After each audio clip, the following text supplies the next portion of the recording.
5, 4. I know you'll see. Sometimes the world will change for me and be so wonderful. Do, do, do.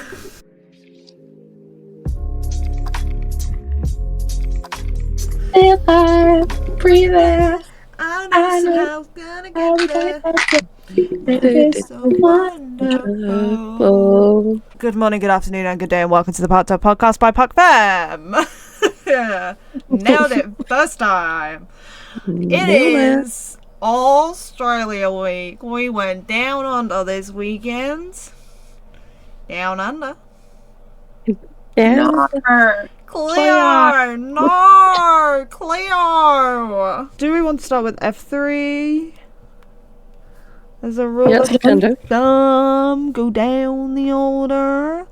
And purely because Formula 3 was the best bout of racing we have seen in God knows how long. Absolutely. I feel like for anybody who has never seen a Formula 3 race before, or has maybe considered dabbling into Formula 3 but hasn't, rewatching the Australian sprint and especially the feature race will win you over as a fan for life. Easy, 100%. You don't have to have a care for any of those drivers. I will list off some of the main names you might know in F3, but you don't have to have a care for any of those drivers to know that racing was. You can literally, this is what we did, you can literally pick any random driver, watch them, and have an incredible time. My dad was watching it for the first time this weekend. I was like, just pick a random number between 1 and 31. And he picked a number, he followed the driver, and he had a great time. Oh, he was having a phenomenal time. Oh, by the way, we forgot to mention Celeste's face is not here again because the camera dilemma is still a thing. It'll be fixed shortly. It will be fixed soon. But if you were considering watching F3, some names that you might have seen used before, you have Dino Beganovic, who is a Ferrari Academy driver. You have Gabriele Mini, who is a Alpine Academy driver. Arvid Lindblad, who is a Red Bull Racing Junior Academy driver. If you're Irish, then you'll probably want to be rooting for Alex Dunn. Phenomenal little driver he is. And pretty much most people I know that are Irish root for Alex Dunn. I root for Alex Dunn. I'm not even Irish. He's just incredible little driver. Sebastian Montoya. If you know the Montoyas, you know Sebastian. Luke Browning, Great Britain's own. If you are Scottish and you want to root for a driver who is very pro-Scotland, been off the rest of the UK, Cian Shields is your man. Found out this weekend. Me and Cian actually share a birthday, so Scottish people unite, clearly. Then who else is a good bet? Sophia Flush, the only girl racing in Formula 3. I think they're Christian Mansell, another notable name, I'd say. Aussie boy. I think they're all the kind of main, notable names that you might have heard if you haven't watched Formula 3. Don't forget the Italian boys. Yeah, but you probably don't know their names if you haven't watched F3. I know Nikita Bedrin from the fact that I work in theatre series, and I know Ferrano. My God, I can't speak. Fornaroli. Purely by the basis that I work with in theatre series. So, I would also say Noel Leon is an iconic name to me. The panda drone? Is it a panda drone? Palindrome. Noel Leon. His first name is his last name backwards. If you are dedicated to the Dutch cause, you are a Dutch person who got into Formula 1 because of Max Verstappen and you were considering broadening horizons, Lawrence Van Hopen is your Formula 3 guy. And he's doing incredible. He is doing very, very well. But F3 this weekend, like we said, was bloody phenomenal. Do you want to run through what we got up to this weekend in F3 Celliste? Sure thing. The weekend started off with practice, as usual. But normally not much happens in practice. But we had a Baku 2017 remake moment. Where two cars... So, one car was weaving. I don't know the names, I'm not gonna lie to you. Alex Dunn was the driver weaving. He was on a cool-down Yeah. lap, so he was just trying to get some heat into his tyres, essentially. Yeah, and then the car behind... Was it Sullivan? So, how do you pronounce the name? Solov. Solov, there you go. Yep. So he was... Nicola Solov. I nearly said Nikita. Nicola so I got Solov, Nikita yeah. the brain. He was behind him, and then he got, I think, upset. He refuses anything that said that he done it on purpose. But I think he got kind of upset with that he was weaving before him. Then he pulled alongside him, and he hit him. Yeah. Whether it was him trying to get on an imaginary racing line or he imaginary didn't see the car there, he denies everything. Which, fair enough, if that's what he thinks happens, then that's his right. But it very much reminded me of Sebastian Vettel driving into Lewis Hamilton in Baku. It was very interesting. The after effects of that was so much worse, because like when Seb pulled up against Lewis, smacked into the side of him, they both were able to continue on. Sort of smacked Dunn into the wall. Yeah. Like straight up into the wall. Yeah, it was practice over for him and a lot of damage on the car. And for everyone who doesn't know, the drivers pay for the damage on the car themselves, because they're in the feeder series, they're not in F1. So they have to pay for the damage themselves, plus the team's pays. But so that's, yeah, a very interesting moment in F3 practice. Indeed. Without sounding like I'm constantly preaching feeder series on here, we have a guy called Stephen who works for feeder series who's actually in the paddock for F2 this weekend, and he managed to catch Slovo.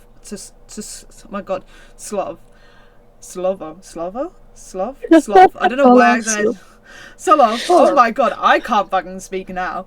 Managed to catch him in the paddock and get word from him, which is where obviously the information got out that he basically didn't know any. Like he was like, I didn't know he was there. I was just going for the racing line. Yep. And there's a great little like piece on that on the feeder series account with like all the quotes and everything like that. I think it was stupid from him. I think the penalty was even stupider. I mean, he definitely knew the car was there because the car just waved in front of him. So you know the car is there. You know it's alongside you. In my opinion, the way he moved was definitely not near any racing line. No. So I mean, if he says he didn't do it on purpose, then again, that's his right. But I don't know if I believe that, if I'm very honest. I don't know, but clearly the stewards thought that maybe it wasn't his fault. Yeah, 3 places. Yeah. 3-place grid penalty.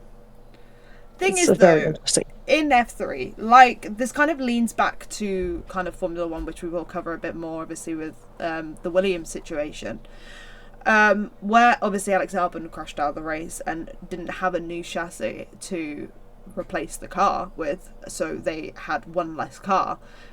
In F2 and F3, they have much less supplies, so that one incident could have ruined Alex Dunn's weekend. Like there was a whole potential. He probably couldn't have raced if they didn't have what they needed to fix the car there and then. Because the Formula World, so anything under the F1 bill, so F1, F2, F3, Formula 1 Academy, although they travel worldwide, they are a European series. Everyone's base points are in Europe, including the FIA. So everyone travels out from Europe. So sending F2 and F3 drivers, this has always been like a kind of raw topic of conversation around sending these F2 and F3 drivers across the world to, like, Australia, for example, is that these teams don't have the funding for that, and these drivers are obviously the ones paying for the seats. They have to pay more if they're having to travel more. So having to send and bring over that much, like, car equipment stuff is expensive. But yeah, like it's not already the Williams situation. If a team like Williams is one of the most famous teams in F1, if they don't have the funds and the logistics to get an extra chassis up, imagine how it would be for F3. Yeah, and if something as stupid as Nicola just driving in the side of Alex Dunn, whether it was done because he didn't see the car, whether it was done completely intentionally because he didn't like the fact he was weaving, that could have ruined Alex Dunn's weekend and could have potentially ruined the rest of his F3 career for that year. And it was always hit or miss from the get-go whether Alex Dunn was going to make it into F3. He has the driving ability to make it, like, through F3 and into, like, F2. That was never ever a doubt. But I know from, like, the rumour mill that funding has never been on Dunn's side either. So if Nicola could have then just destroyed everything for him, I would have been very angry. The fact the FIA only gave him a 3-place grid penalty for all of that. Yeah. Ridiculous. Especially in a series like F3 where these kids, because they're kids, most of them, have to learn how, you do things around everything. And now you're basically just saying, okay, you drove into another car, whether it was delivered or not. Well, just move back 3 places and you'll be fine. Yeah. Like, It didn't do very well in that race, actually. No, Nicola, maybe karma got to him. Finished P20. No, that's having a P3 on your car at the moment. He finished That's like a P20 and... Where the hell? Oh, Alex Dunn's there. Alex Dunn finished P7 in that race, so... And there was a point where they were actually fighting on track side by side with each other. So Interesting. yeah. Oh, qualifying. Do you have points on qualifying? I do not have points on qualifying. I can't remember. Did I watch? No, I think I was on. Why didn't I watch qualifying? I didn't watch qualifying, I know that. I don't know where I was. I can't remember what time qualifying was on. Pole position went to Fornaroli. Yes. Yes, Fornaroli went into pole position. That makes sense. He had a phenomenal weekend. We'll go on to his phenomenal weekend in a second. Sprint races first. The sprint race. Well, I know F3 sprint races are good, but we've said it a lot of times. But this race was an absolute treat at, what was it, 1 a.m. in the evening, somewhere at night. I don't know what it was, but I was so happy I stayed up for it. Midnight for me. midnight for me, so 1:15. Yeah. I can't remember any part of the race where there weren't cars, like 3 or 4 cars battling for a position. It was just constant battling. It was incredible. And you touched on Arvin Lindblad. It's Swedish. Yeah. Well, you touched on him before, but he actually got up to 2nd in the standings after this race. He had a phenomenal race. He's done so good recently. He is an icon. Yeah, he finished 2nd in the race. Yeah, he took P1 his first race in Bahrain, and then he clearly loves the sprint race because P1 sprint race Bahrain, P2 sprint race Australia.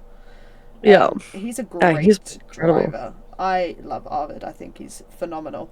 And me and Celeste were talking about this, so Katie, do you remember when we were doing the Formula 1 conspiracies? Yeah. Sorry, my voice keeps on thingying in and out, so just, yeah. It's alright. Carry on. It's okay. So when we were doing this Formula 1 conspiracies, do you remember when we did one about the diamond in Monaco?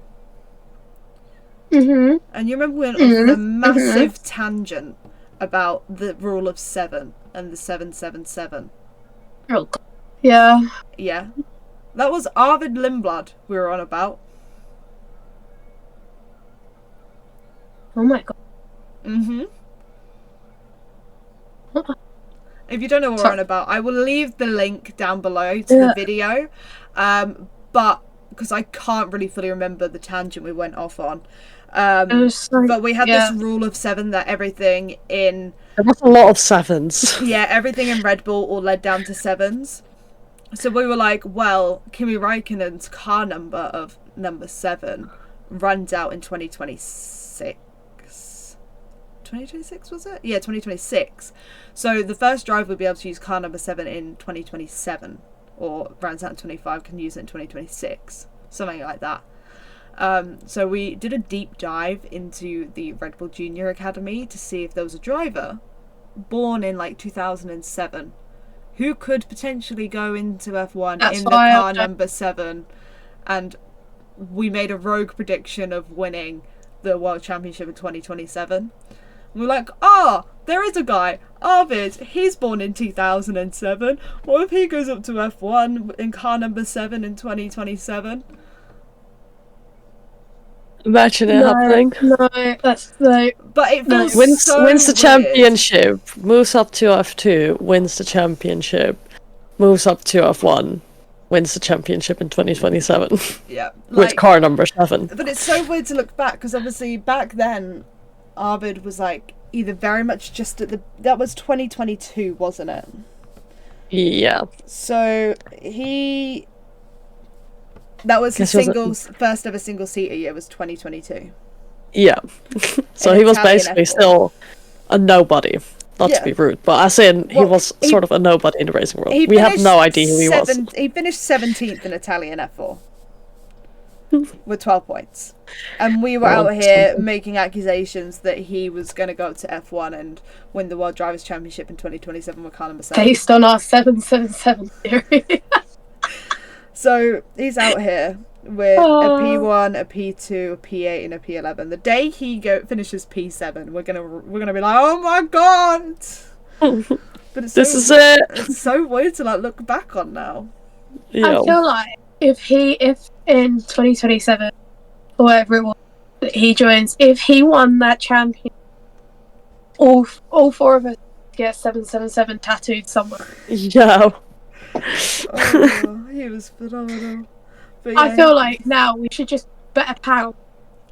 Just sounds so stupid, but bet a pound on it happening. Imagine the odds. Crazy. 1 in 7. We'd be going to see him in person and be like, we bet on you. After I had this like epiphany and went and checked, right, I messaged and added Stephen and was like, can you find Arvid in the pit lane and ask him what car number he would want for his car if he went up to F1? We need to convince him to take number 7. I need to know if it's going to be number 7. We should send him the video and be like, you have to be number 7. Yeah. Make this happen. He can't be 77 because obviously Valtteri Bottas is still in F1 and it won't be available by 2027. But Kimi's number will be. Kimi's number will be. So he needs 7.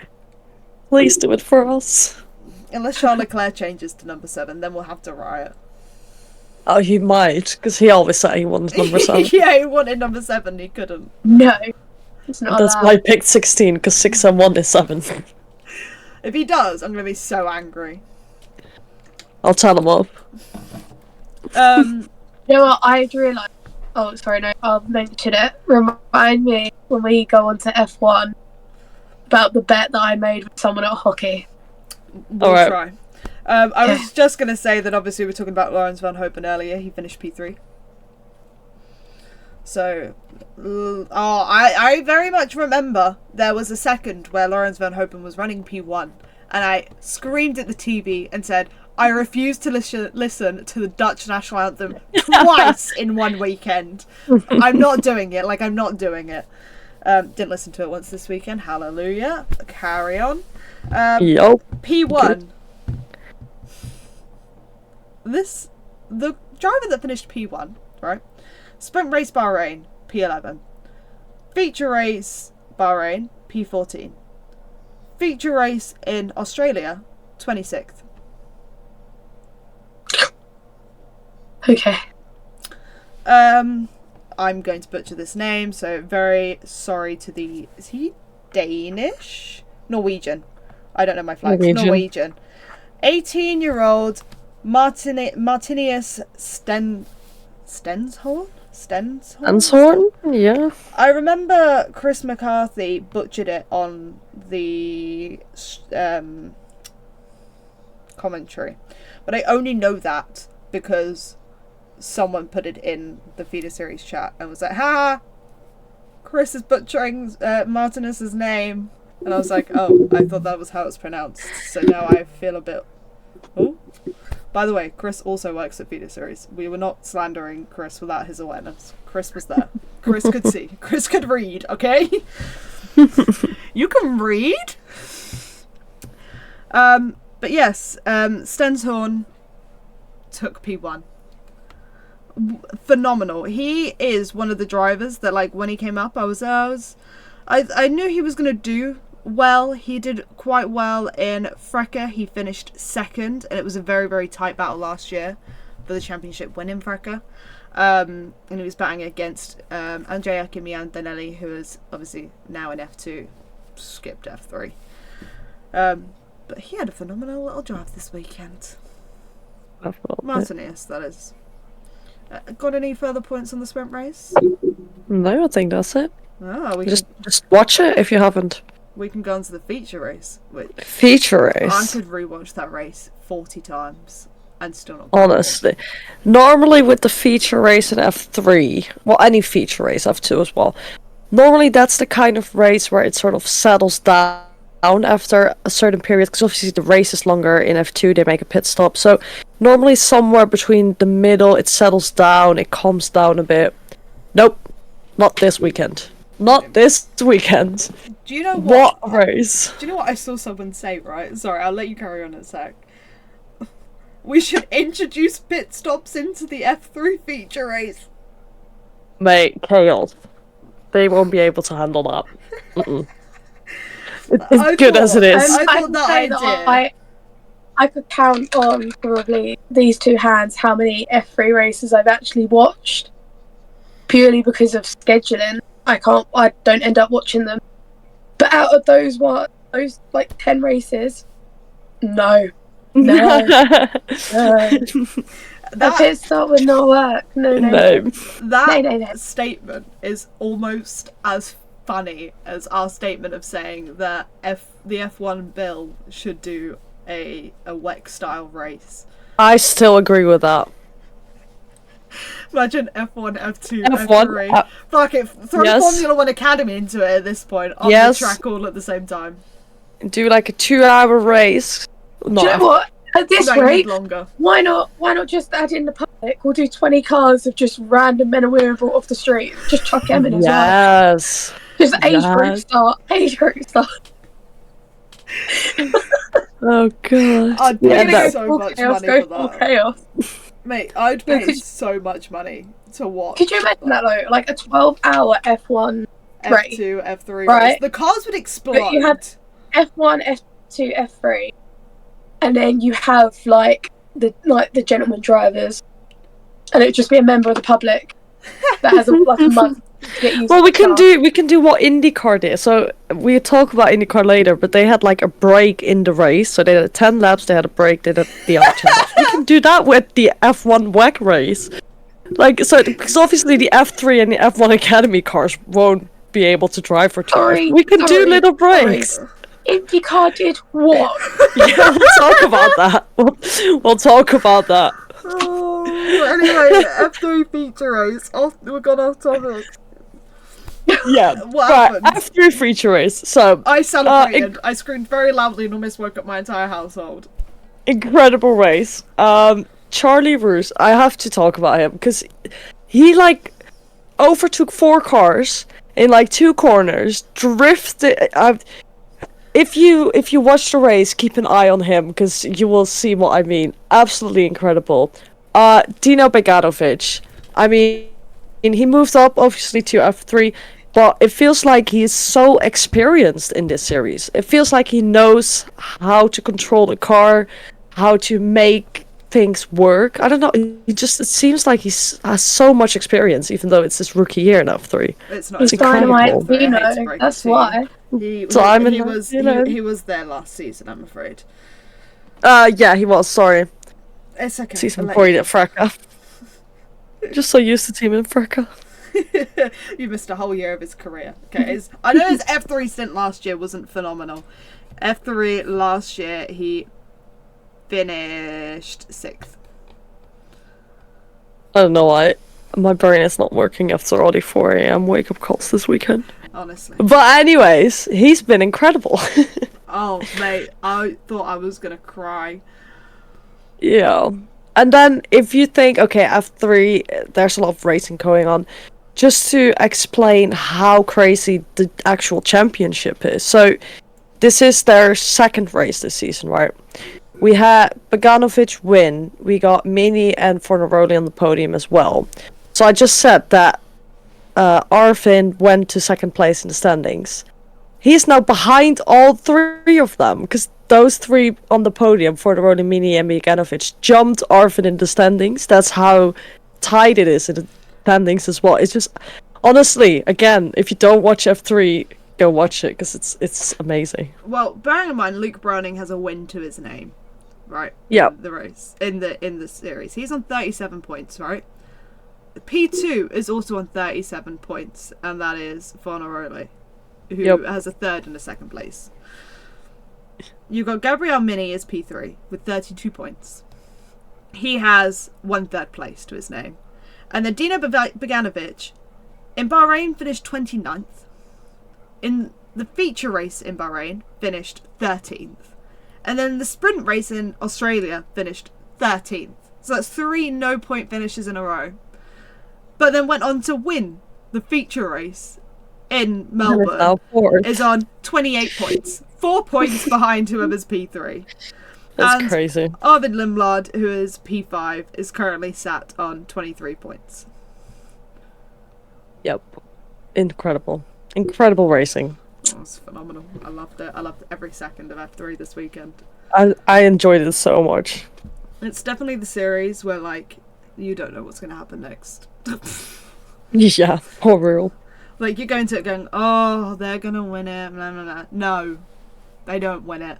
Okay? Yeah. Whoever you think's going to win it does not win it.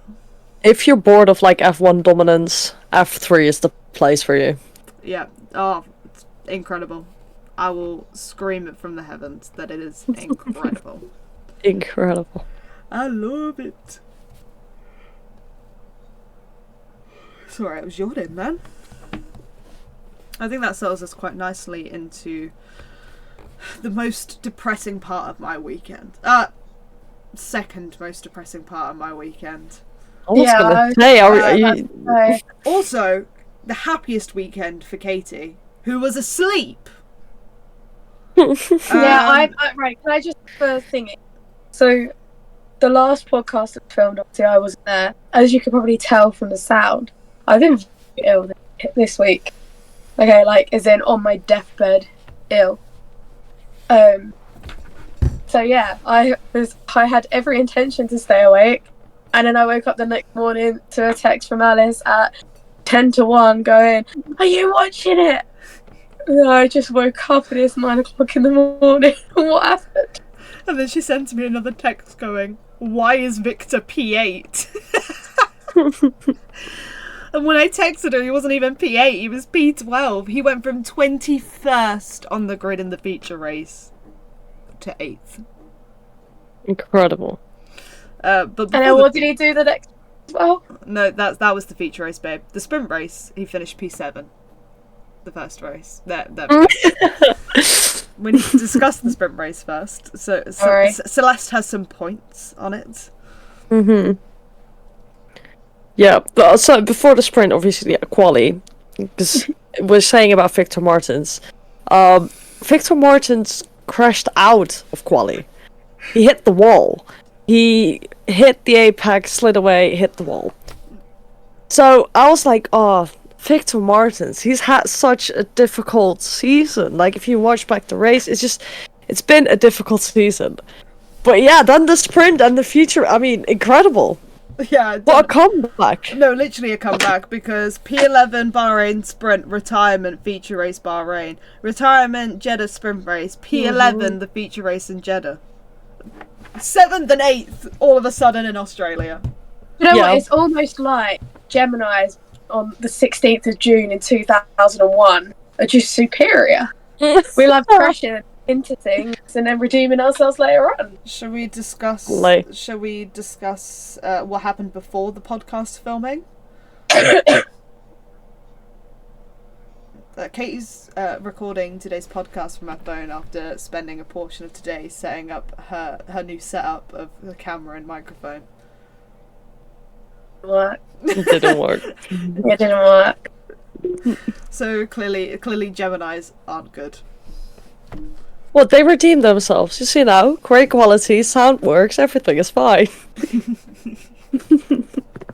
It's because they're the twins. One side's bad, the other side is mediocre. It's literally, like I've always said, even like doing taekwondo and that lot, yin and yang is like such a big, like the whole yin and yang thing is like such a big thing in taekwondo that it's like, it represents me life. So you have the good, there's a little bit of bad and good, but then you have the bad and there's always a little bit of good in the bad. There's good in there? Whoa. Okay, swiftly moving on. So, qualifying F2, Martins crashed out. But then one other thing is Kimi Antonelli, who took 2nd place in qualifying. Kimi Antonelli, who, like you said, skipped F3, went straight onto F1, and is now... Well, I don't want to say dominating, but he is, for someone who came in and just didn't do any F3, he's been so great. 2nd in qualifying. That's unreal. Unreal. Love him to bits. I love him too. Then on to the sprint race. During the start of the sprint race, there was a crash, which was pretty bad. It basically involved Hadjar and Marty both jumping into the same gap at the same time, and Bortoletto was collected by that, and both Marty and Bortoletto ended up in, well, I don't want to say the pit lane, but it was very close to being in the pit lane. That was my first depressive stout of the weekend. Yeah. I'm a Bortoletto girly, okay? It's a hard day. Yeah, not a good day. If I had a nickel for every time Pepe Marti ruined my weekend this weekend, I'd have 2 nickels, which isn't a lot, but it's weird that it happened twice. Yeah, talking about crashes, I just praised the shit out of Kimi Antonelli. He crashed out in the sprint race. So, you know, that happened. Swiftly moving on. Yep. Yeah, so what I sort of disliked about the sprint race is Hadjar being disqualified. But I don't get, and we've talked about this so many times, but I don't get why this had to be decided after the race, after the podium. Why can the FIA never, like... No. It's something to do with requiring the onboard footage and a discussion with the driver onto why they did what they did, and then to see if that will kind of sway the penalty. Yeah. But I also do not like the fact that it was decided after the race. I get that with an incident like this, it's obviously not very easy to figure it out. I just always feel like, so for Stanek, it was his first F2 win, and he didn't get to, like, celebrate that properly. I always sort of hate that. And obviously I'm not in race control, I'm not in the FIA, so it's probably easy for me to say, but I wish there would be something that makes it that we can, like, have those decisions before the race ends. Yeah, but they whatchamacallit, they disputed it. Had they used their right of can't think what it's called now, right of something. Review? Yeah, that's the word. Review? Review? Write a review. I knew it was an R word and I couldn't remember. Yeah, they used their write a review for her. And Invicta, I want to call them Virtuosi, but they're not Virtuosi anymore. Invicta and is it Campos? Yes. Hajar's team had to go back to the stewards. The problem is that they lodged their right for review and the FIA acknowledged their right for the review at somewhere between 9 a.m. and 9:15 a.m. They summoned them to the stewards, so they put out their summoning for them to come to the stewards for 1:30 p.m. after the feature race. So he had to go through the whole race as well, not knowing what the outcome of the first race still was. And they could have done it beforehand. The right for review, they weren't in the stewards for all that long. Anyway, I'm pretty sure they went for the right of review meeting at 1:30. I'm pretty sure the decision doc came out within the hour. Mm-hmm. So, but I also get why they didn't, because obviously they had a race to prepare for. But I do think it's a ridiculous penalty. He went down to P6. Mm-hmm. So, for me, it very much felt like a racing incident, especially at the start. For me, they sort of both at the same time jumped into a gap that was there, but only for one car. Do you know what I find really weird though? Is that Pepe Marti was not a requirement in any of these stewardings. It was just Invicta for Bortoleto and Isaac Hajar. Mm-hmm. Yep. Which is weird. And obviously, realistically, Invicta are going to say, no, penalise him. Because that means that Kushmani got the third place on the podium. Mm-hmm. But it's a very weird one. Yeah, I think it was more down to a racing incident, but I can't remember what the decision doc said. Let me find not it. the FA. 10-second time penalty. No, yeah, I know that much, but as in the reason behind it. Yeah. Sorry. Campos is right for review.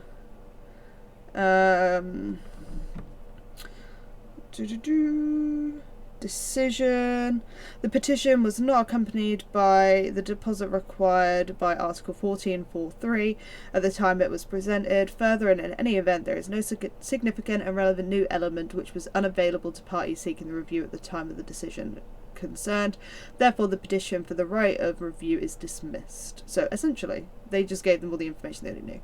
But I know part of the information they did bring was that during Imola of 2022, there was a very, very similar crash.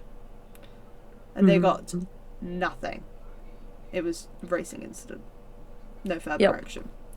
Yep. But theirs obviously wasn't. Where even is? The stewards examined video evidence. They summoned and heard the drivers and team representatives.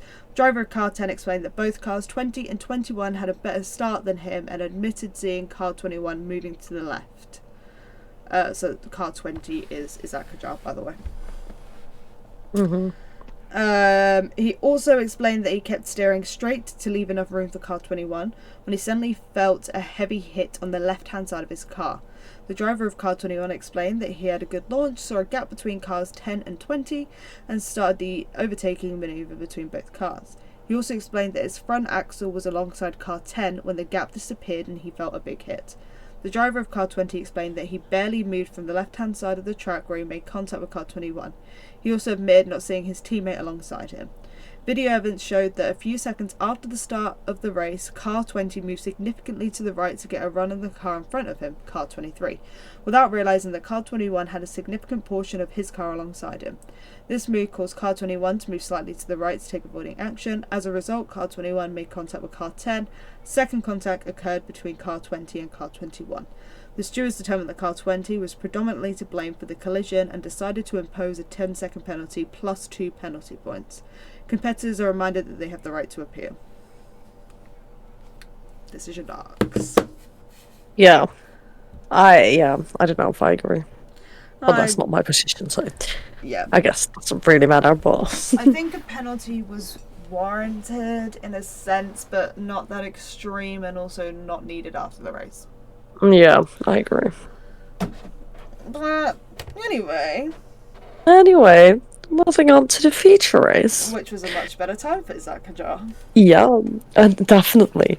Dennis Hauger, though, did really good in the sprint race, finished second, which he's doing very good for championship points and stuff like that, but then he crashed out in the feature race, which is a shame for him and his points, especially in the standings, because he was third in the standings, I believe, before this weekend, and now he's second, so... No, he's third again. Oh, he's third again. Okay. Because Paul Aaron... Sorry, carry on. Yes. No, okay. You took me No, it's... I was gonna say, it's the thing on the list. Paul Aaron, great race, honestly. Incredibly managed, that race. Which indeed moves him up to second in the standings. Which I think is incredible. Still not quite close enough to Zane Maloney. I mean, a rookie being second in the championship this early on, It's phenomenal. I think it's great. It's honestly great. Yeah, you said about Hadjar, a much better day for him, because now he actually won the race and kept his win. Which is very good for him. And then we had Franco Colapinto, who did very well in the sprint race, but sadly got disqualified from the feature race due a starting procedure. Yep. I think it's the same thing that Rich for sure kind of had in his race in Jeddah. It was like a starting thing, not being set up right. I'm not exactly sure what it is, but Would you like some to sort know? of... Yeah, sure, go for it. I have the decision docs open. I always, as a whole, by the way, I always have decision docs open. They're my favourite thing. Franco Colapinto. Car 12, Colapinto did not engage the start setup procedure at the start of race 2. Disqualification. The stewards received a report from the technical delegates. They summoned and heard the driver and the team representative. A defined setup procedure activation must be used during all formation lap starts and race start. Car 12's data shows that the driver did engage the start setup procedure for the formation lap, however the driver of Car 12 failed to press both buttons in order to engage the start setup procedure for the race start. Having considered the matter extensively, the stewards determined that Car 12 was in breach of Article 152 of Technical Regulations even, and Article 1015 of the F2 2024 System User Manual. Therefore, the stewards decided to disqualify Car 12 from the race. Poor Franco. And once again, I am miserable because I have one saving grace this week in an F2. His name is Paul Aaron. Yeah. I have 4 drivers in F2. My number 1, Ollie Behrman, who, in fact, did make me very happy this weekend.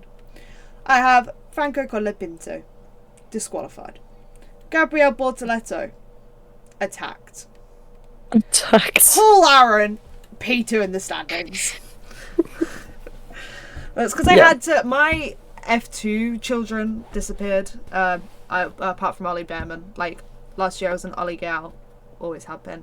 And also a Fred Bestie gal. Obviously Fred left.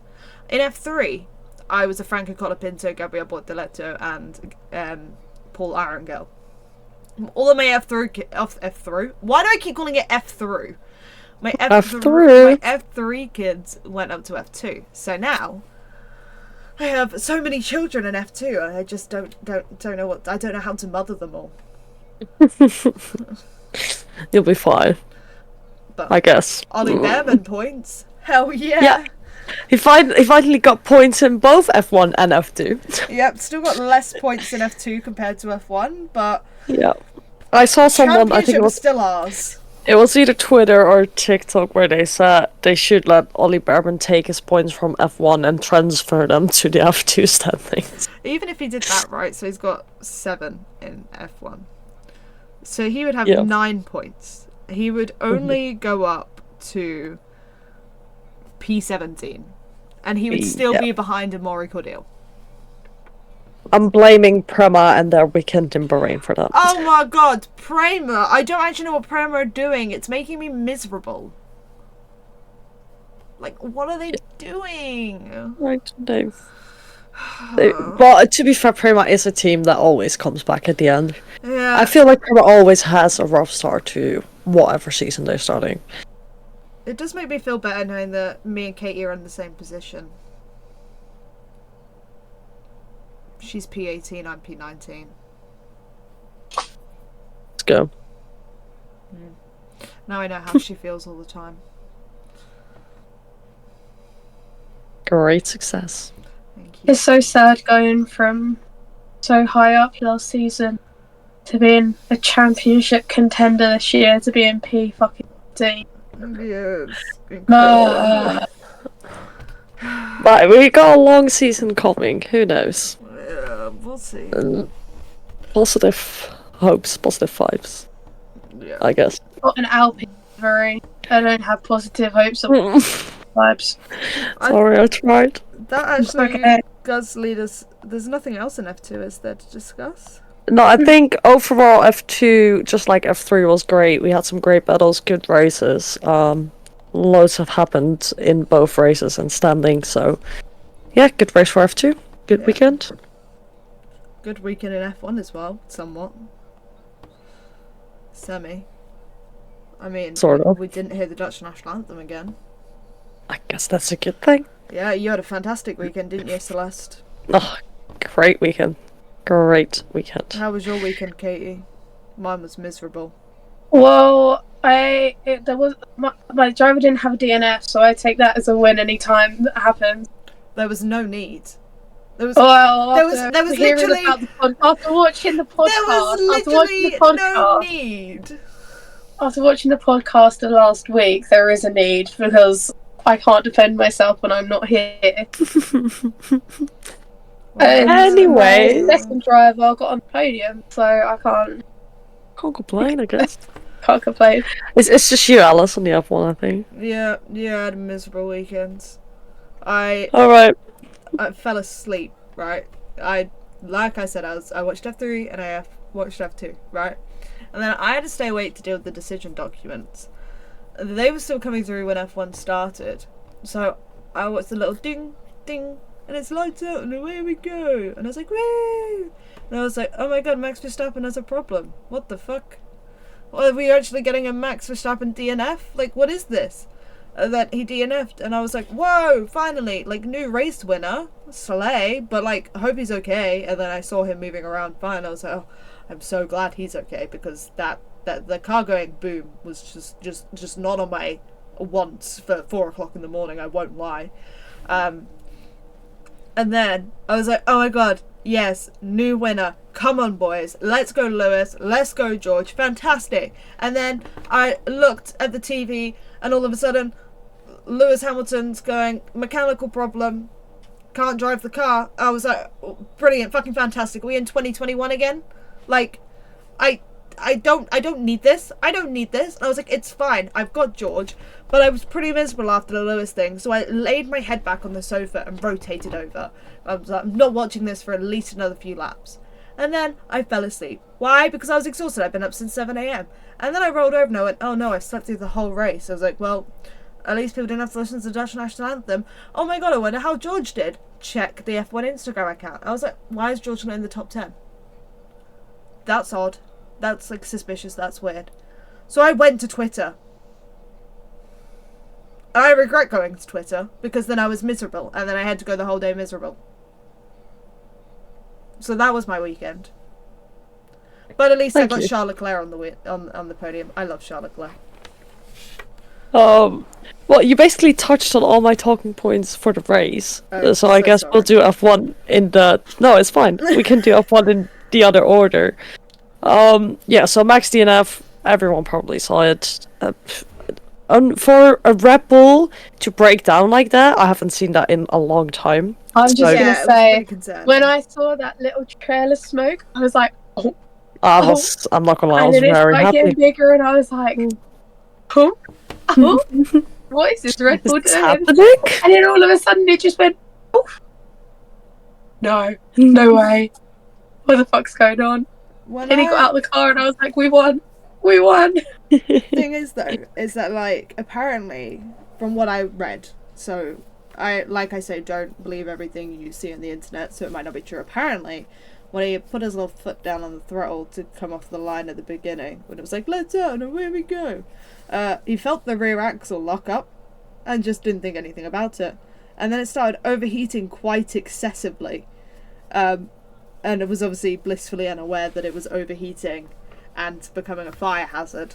And no one told him to slow down the car, which is why when he was dealing with these problems and his car was smoking, he was still going like full speed ahead and like whatnot. And then he said it wasn't until Carlos overtook him that he was kind of like, is there something wrong with my car?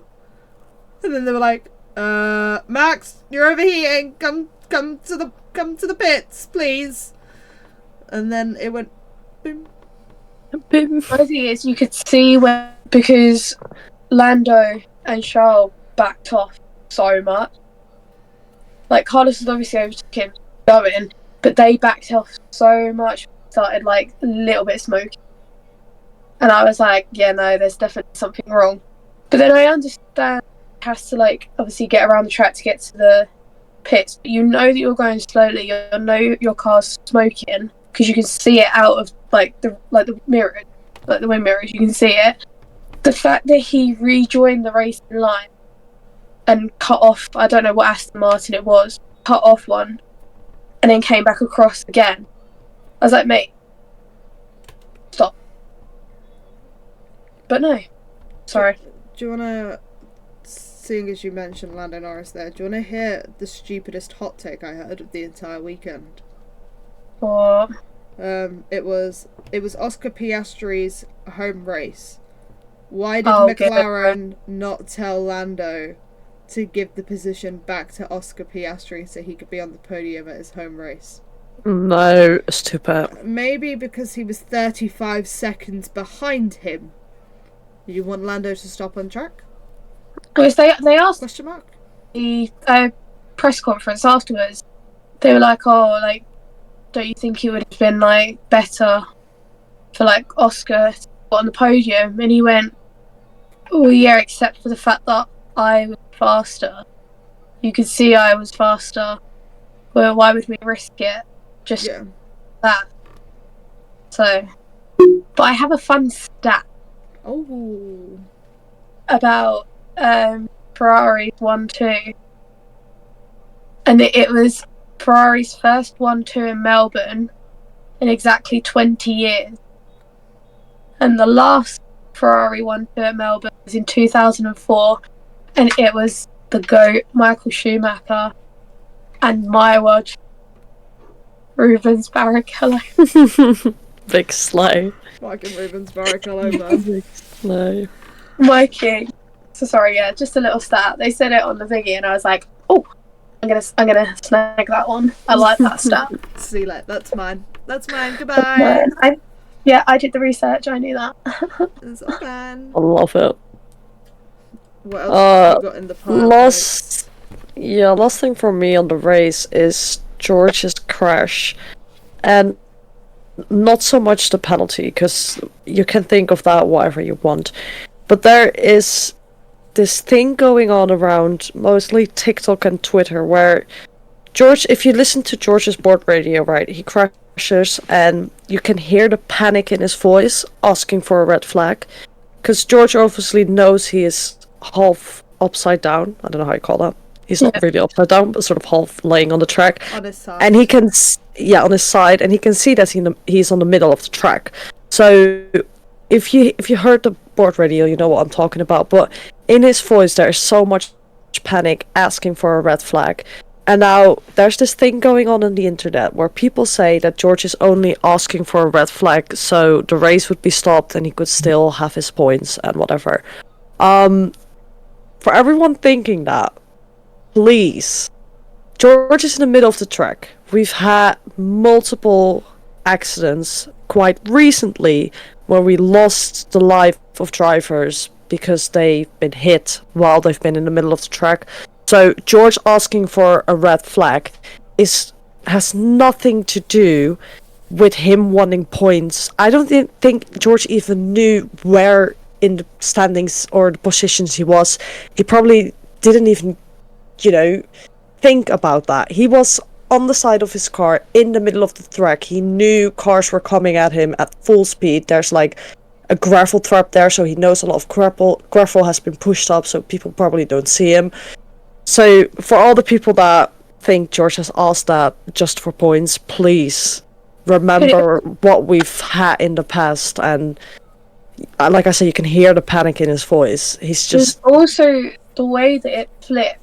The underside of his car was facing traffic that was going to come around that corner. exactly. So he couldn't actually see No. whether a car. So if a car was going to plough right into the middle of his car, he wouldn't know until the impact. Yeah. If And at that speed, he would have felt the impact, because we all know the speeds that they go through those corners. Mm-hmm. It's like, if you're at that speed, are you realistically going to actually feel the impact? That's being very morbid, you know what I mean? No, realistically, if a car was closer to him at the time, came round that corner at full speed, it was not going to end in him just being in the hospital having some surgery. No, we've been there before. We know how it ends. So he was in a very dangerous position. If you're stupid enough to think that at that moment in time the one thing going through his mind was points, then you're dumb as shit. Hate to put it bluntly, you are fucking stupid, and you need to really check yourself into some sort of mental institution to get your brain figured out. That if you think someone in a near-death situation is going to go, oh, stop a race because I want the points, then you're fucking thick. You can hear it in his voice. He's scared to death, which, fair enough. I'd be scared to death if I was laying around on a track. He doesn't know how close the closest person behind him is. And people are saying that, like I, myself, obviously, he was calling for a red flag because it's the easiest thing to call for, right? You're not going to go, virtual safety car, safety car. It's easy to just go red flag, red flag, red flag. Yeah. You calling people dumb as shit and having to check into a mental hospital. Yeah, see, about that wasn't me. Oh, you were saying about how we could have set a virtual safety car and shit like that. Oh, yeah, that's what I'm about. Sorry, guys. The thing cut out, and then my internet crashed. So we're back. Yeah. No, that definitely wasn't me. I didn't say those things. Yeah, anyway. There are people going on about how a red flag should have been waved, which... It's too close to the end of the race. I don't think a red flag should have been waved, seeing as the delta times for a red flag is the exact same as a virtual safety car, so it makes sense to put a virtual safety car in, not deal with the hassle of a red flag. And the safeability of it is still the same. I do also understand people's points, though, that drivers take a red flag more seriously than a virtual safety car, so I do see it in that light as well. And maybe if there was a driver slightly closer to George when it occurred, that maybe a red flag probably could have been the best option, but I do think a virtual safety car was probably the sensiblest option out of them all, for the situation that occurred. Yeah, I think the FIA did the right thing. I just don't get why people are bashing George, because from his perspective, from his position, I 1000% understand why he called for that red flag. Yeah, it makes sense. Makes complete sense. You're in a life or death situation. You ask for what you can get. Your point saying about, obviously, like, drivers will take a red flag more serious. I know from, like, the few times that I've marshalled, because I was say I've only done it a couple of times, but I'm sure Celeste can agree. When you marshal for, like, lower events, so, like, for us we had, like, Ford Fest, they just ignore yellow flags. Yeah, they do. Like, you could have literally a car half on track with oil all over the thing. You're waving a yellow flag telling them to, like, basically calm down. And they're still going race pace and overtaking when you're trying to recover the car. Yep. They just ignore it. They see it as it's an advisory, not a thing that they have to follow. Mm-hmm. Not so much in, like, obviously, like, the higher series, like, they obviously will listen a bit more because they're a bit better. A bit better behaved. A bit better. But I know for a fact that I was like, there's no way I track when they're still racing like that. Mm-hmm. Don't blame you. But I think that leads us on to Fernando Alonso's penalty.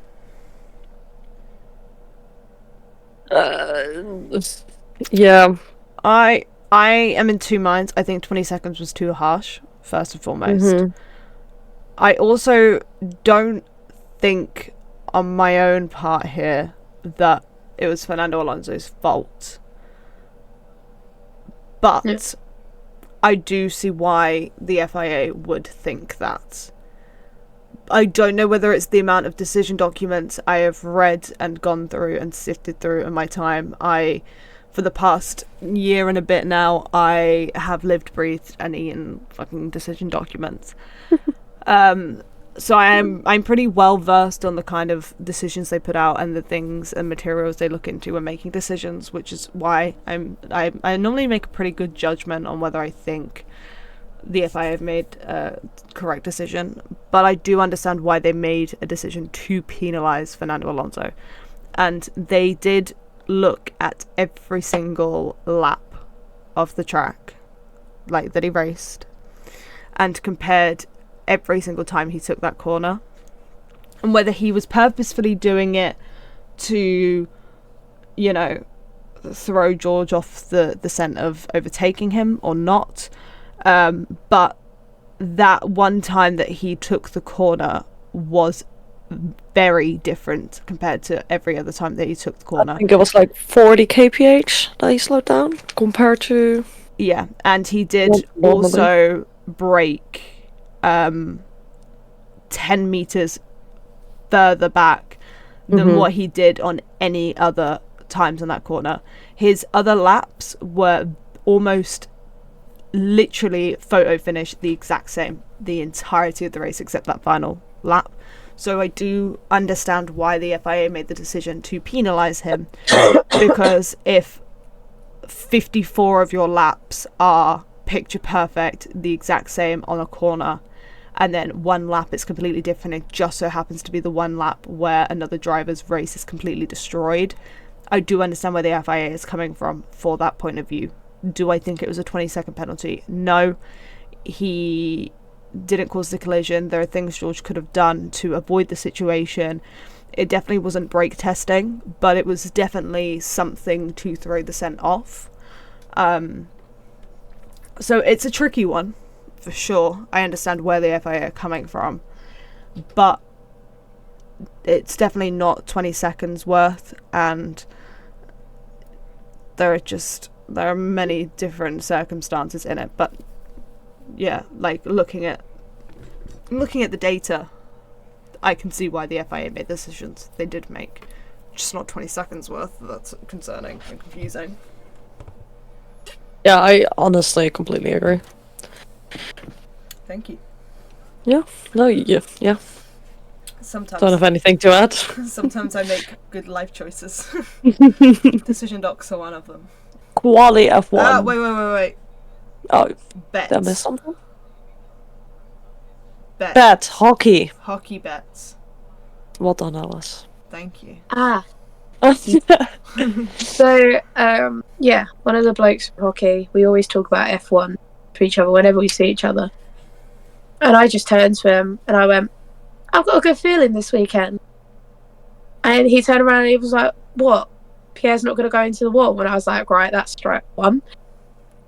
And he was like, oh, sorry. I was like, yeah, right. I went, no, I've got a good feeling. I was like, I feel like a max DNF's on the card. And he was like, haha, Oh. And I was like, no, I it's due. It's got to be due. Come on, like 2 years, it's got to be due. And he's like, all right then, I bet you a pint. I was like, what, I bet you a pint that makes DNF? He was like, yeah, I don't think he's going to DNF. Well done. Well done. F1 quali, not too much to talk about. I think we can swiftly go through it. Lando above Charles. Good quali from Lando. I think McLaren is really getting better at getting better earlier in the season, if that makes sense. Which is really nice to see. Lewis Hamilton, I don't know what's going on. I mean, for the people who saw Drive to Survive, I think it's a case of Mercedes not giving Lewis what he needs. Obviously, that's just speculations because I don't know what's going on behind doors. But from what I've seen, heard, and see right now on the track, I just don't think Mercedes is giving Hamilton what he needs. And that's a shame because he's one of the best drivers ever. So I don't know why they're wasting that, but I guess we'll maybe never find out. Well, because it's something behind doors. technically. I love Lewis, okay, and I'm not a Mercedes fan. I'm a Lewis Hamilton girl and a George Russell girl, so ultimately, just here at Mercedes.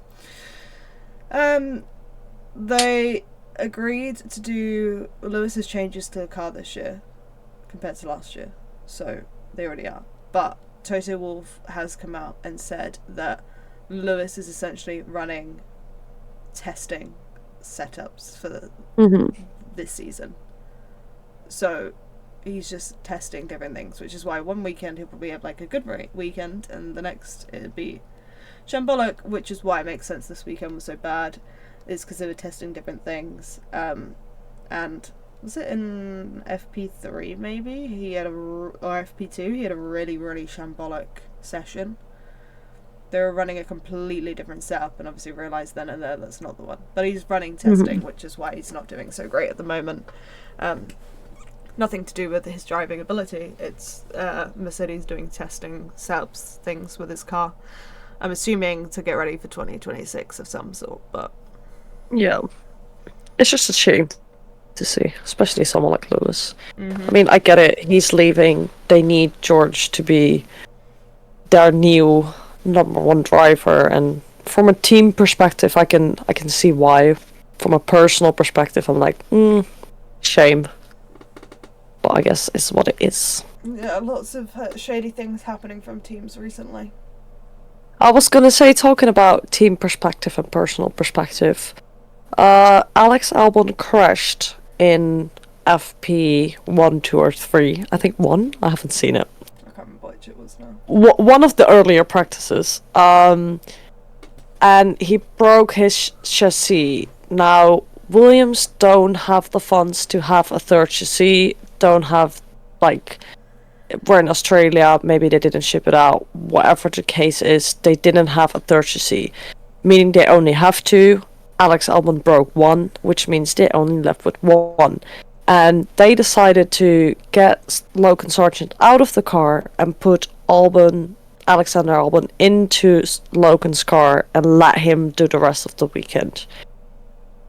I think, from my opinion, from a team perspective, like just being Williams and just seeing your drivers as just drivers, it makes sense because Alex is the better driver in the team. They want to get as much points as possible.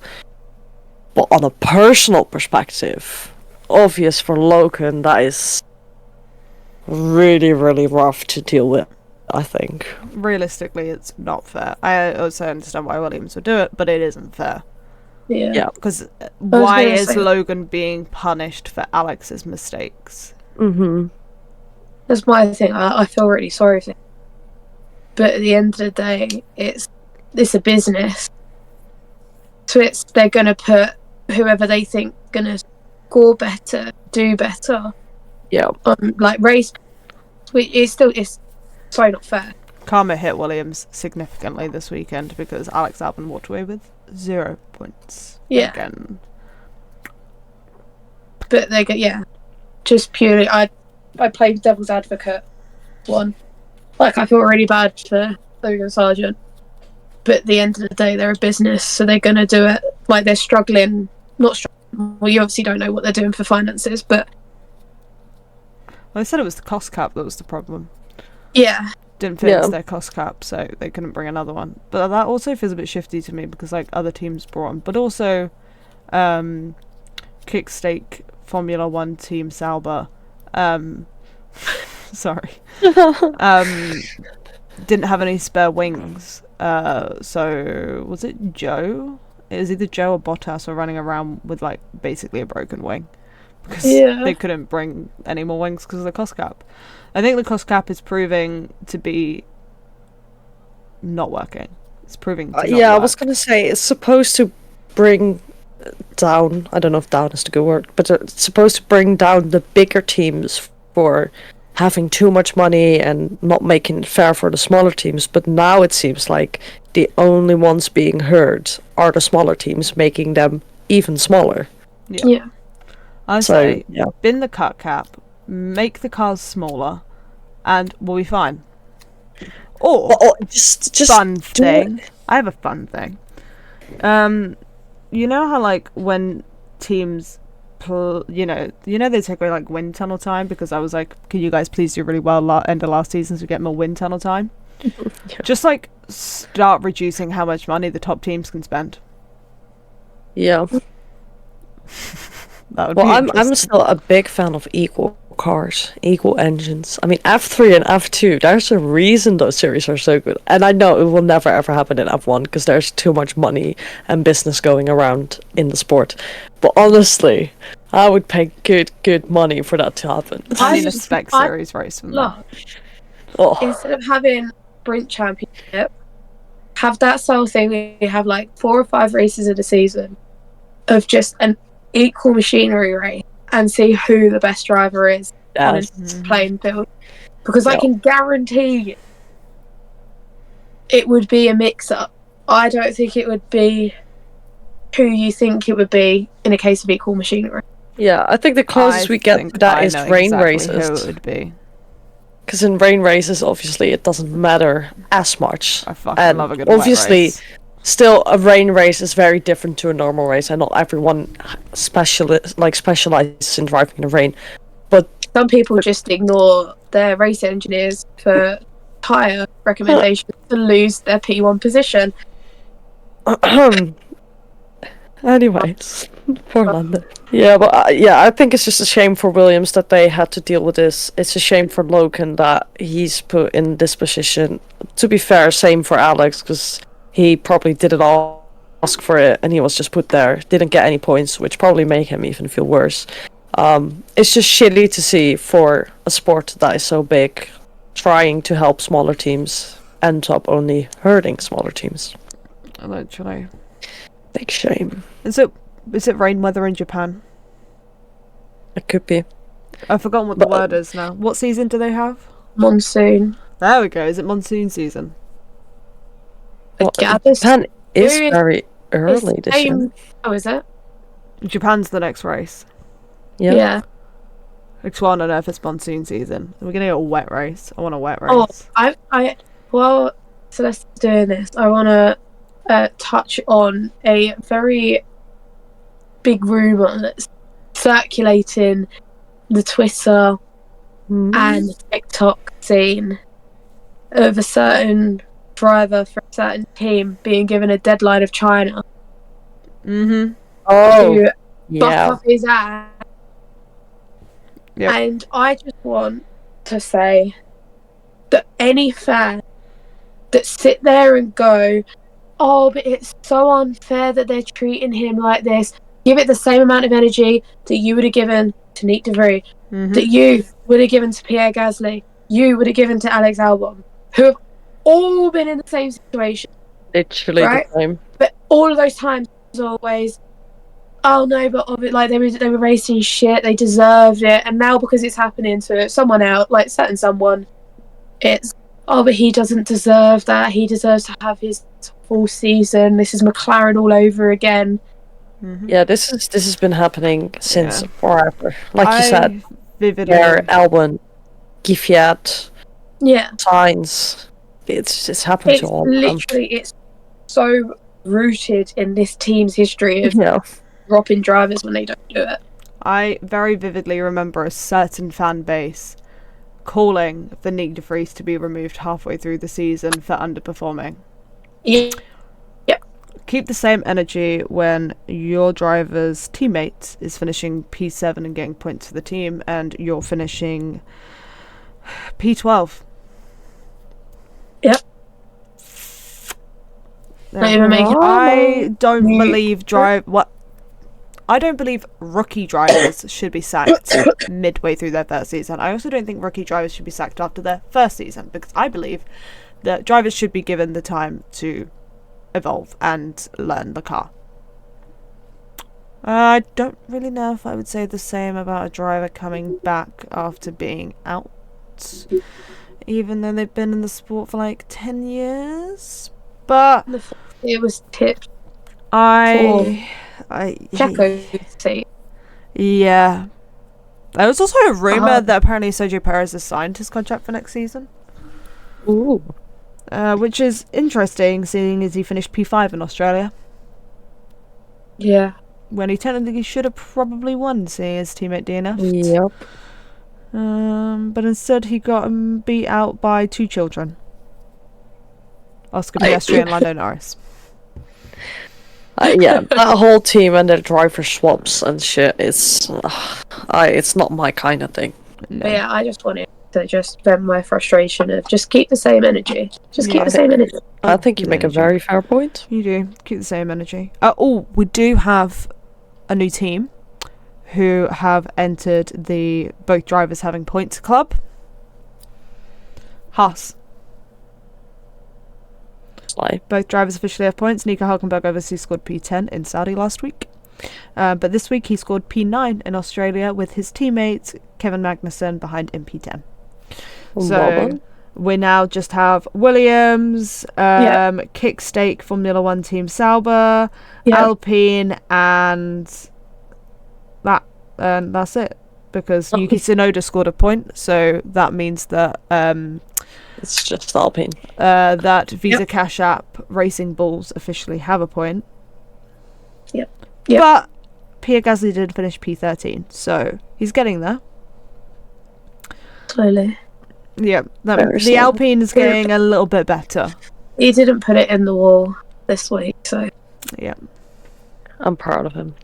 I'm proud of him too. Did anyone put it in the wall in IndyCar? Oh, I did see there was a crash in IndyCar.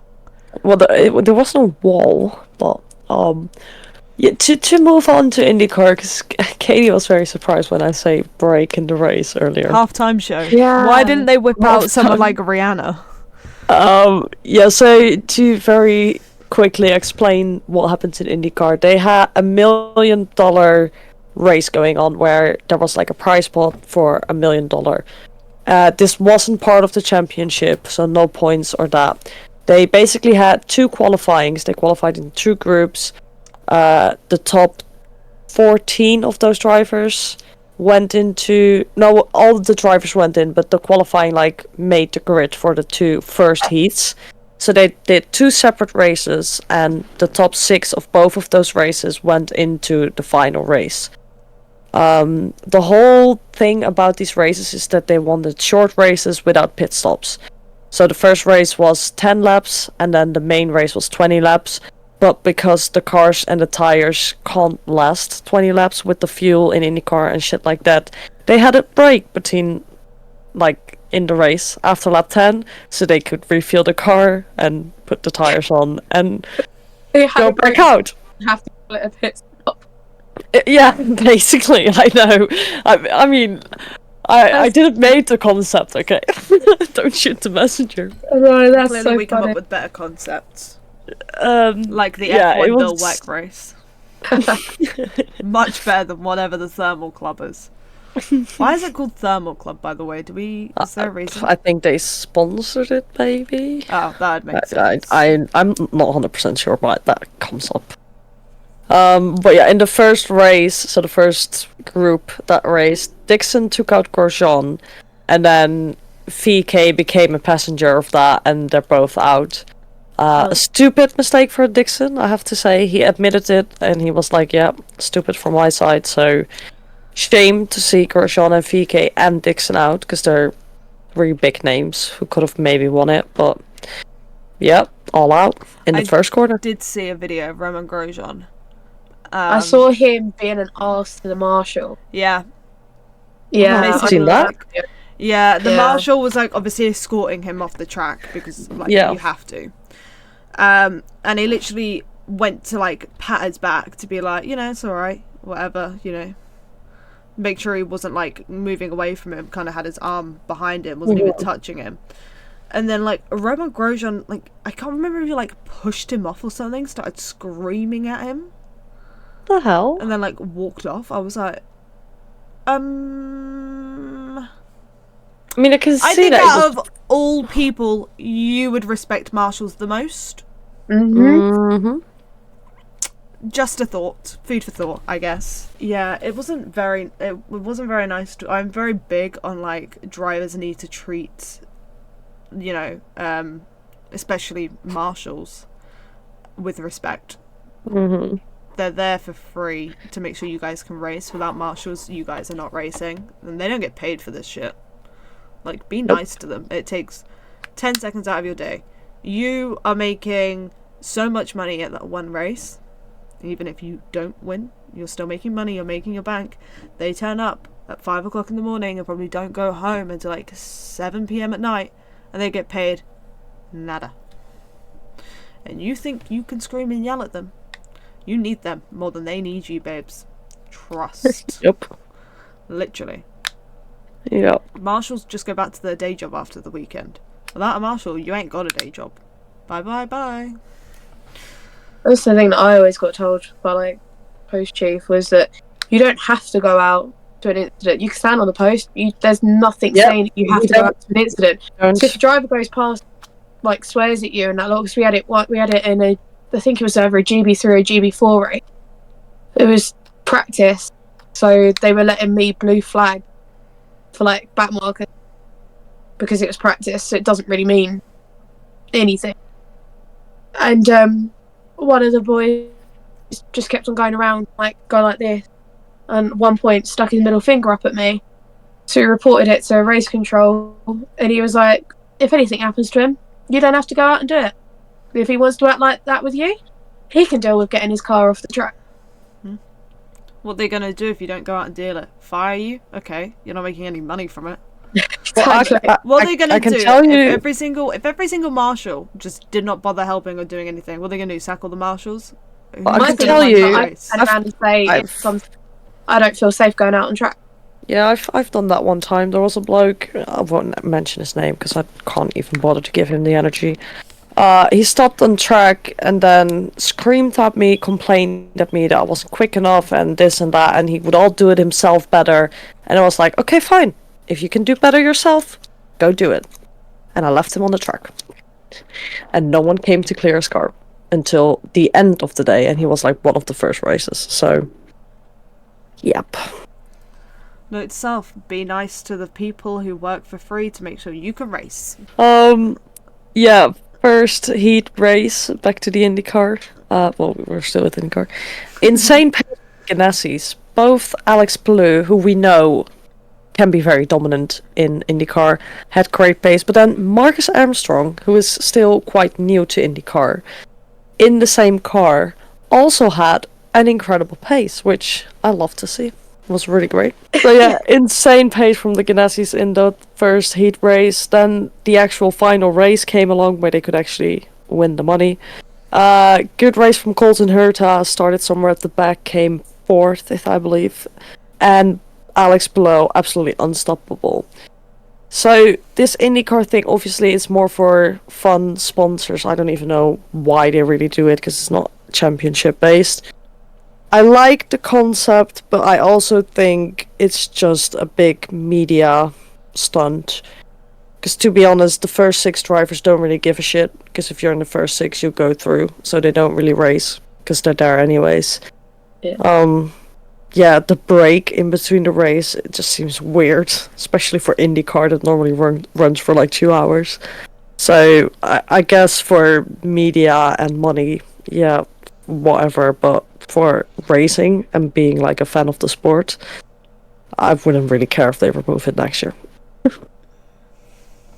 Valid. So yeah, that's all IndyCar. Wasn't that exciting, to be honest. Now, we've got to fill in for Naomi. So be prepared for 3 Can I do women. the sprint? Yeah, go for it. Did you watch the sprint? Did you watch any of it? Did you watch all of the weekend? Not all. I did watch the CHELLE, but I watched the sprint. Okay, you could do all of MotoGP. Go for it. I didn't watch any of it. Neither. Not paying that much money a month. I get it because Dad's worked company for 25 years. so he gets it free. So I don't know. I'm not gonna lie. I don't know what happened qualifying or anything. Yeah, no, But not all give I us know points on quality. The sprint race, Maverick Vinales was super ill. Yeah, he won the race in P1. Pecco made a huge mistake at turn 1 while leading and lost loads of time.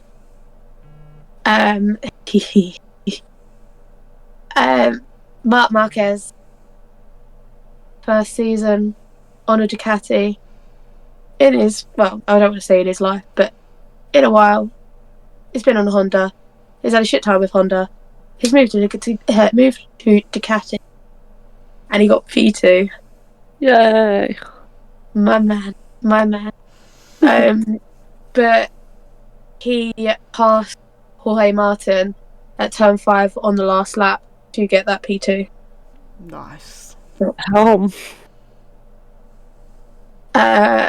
Naomi, I'm not gonna lie, had put Pedro, so I gather it's Pedro, is it Acosta? Yeah, I think so. Got P7.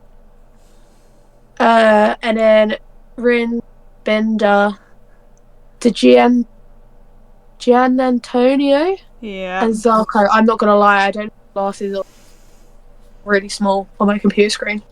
And Zarco crashed out. So Brad is back to bindering it. Brad bended it into the gravel. Oh, God. Okay, and then I don't want to call it. Is it a feature race? I think it's just called a race.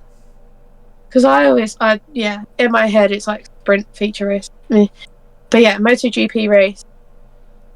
After coming P3 in the sprint, Jorge Martin came P1. P2 was Enya Bastianini, and P3 was Pedro. I did get them. Surname. Jorge Martin now takes the championship lead. He won the race from lights to flag. Maverick Vinales fighting for the lead until a technical issue on the last lap, which I always find that like technical issues and crashes on the last lap, I always find it like most heartbreaking because you've done that entire race and then your bike lets you down on the last lap.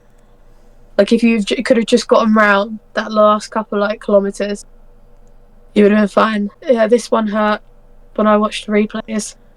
Pecco and Mark crashed, deemed a racing incident, but I just know that I saw a photo of Marc Marquez basically on the floor coming away from his bike with his head that close to the wheel, another bike going around the corner, and I was like, no, I'm not here for that today. It was Acosta's second ever MotoGP race getting a podium. Nice. Yeah. And it's a bad day for the Marquez brothers in general because Alex Marquez and Raul Fernandez crashed. Not gonna lie, have no clue as to what Moto3 did. Yeah, no, we didn't. We're going off on that. We're going off of our script that we've been given. MOTOMUMMY gave us points to cover. MOTOMUMMY was like, if you'd like, send my notes. And I was like, yes, please. We'll do our best. He's doing the sprint. That's all I know from the weekend. So yeah, Moto3 could have been the best races ever. But we don't know because we didn't watch it. I'm going to find out where my boy was. I said he was going to finish in the top 10, but I don't think he did. Something tells me he didn't finish. Who, Fabio? Yeah, hang on. I would have thought she'd probably put it on. Well, actually, I'm surprised that... No, she's not that nice to me. Oh, no, he finished... Oh my god, he did finish top 10! He finished P7! Yeah. Yeah. I said last week, Fabio Quartararo finishing top 10. Yeah, that's all the racing, I think. Oh my god. What about NASCAR? No. Anyway, guys, thank you so much for joining the Parc'd podcast again for episode 5. Hope you enjoyed a trip down under. Slide that roof. You did win. I was hoping she weren't going to see. She's going to be like, what? Nope. And there's be like, You actually won it. It was a good race. did it? Stop it. Yeah, Stop you it. This is not happening. I'm putting my foot down, okay? If It you was guys Kota. shut up, if We you love guys Kota. if you guys enjoyed the podcast, please don't forget to give it a big thumbs up and subscribe to the channel. Earlier this week we posted 2 videos, so go check them out. They are 2 little vlogs from when we were away the other week. It's got a little behind the scenes kind of vibe I'm going to of get my camera turned what off. we get up to when we actually all meet up together, and we're not going to a race, just to get you guys ready for the race vlogs that are coming next month. Keep an eye out for the video next week. It's actually the video we filmed while we were away on holiday, and it's pretty funny if I do say so myself. Especially when you get dropped. I'm sorry. I didn't mean to.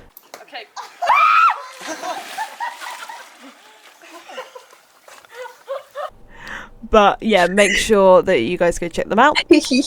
Check out all of our social medias at parcfemme_, PARCFEMME_ on TikTok, Twitter and Instagram. Check out the website parcfemme.co.uk, and yeah, thanks for watching, and we'll see you guys next week. Ciao bella. Oh, Ciao, Ciao Bella. bella.